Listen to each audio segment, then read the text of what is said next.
hiện tại thì cũng tô dịp cha nhé siêu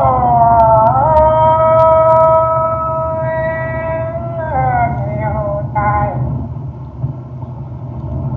để vì nó giảm vàng ô quang phạm tài với cánh vì ngà thờ liều lù nó nàng tu lỡ hẹn hồ nhiều tu ý ô chiên ô yêu tì về lại cô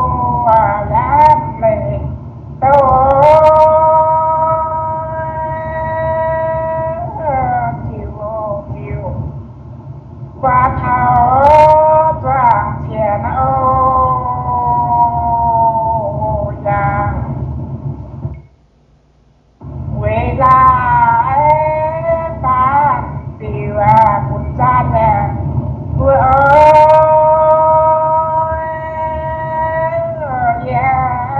có tôi ô tô vậy thôi ô phải ya bùn rê sẽ chia mà chuột nói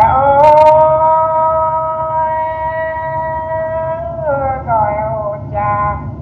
liệu ê ô qua tàng ô chiều mai thái giải chỉ ngài tuân nhạc thôi điều điểm siêu nó tuệ thàn ô tàu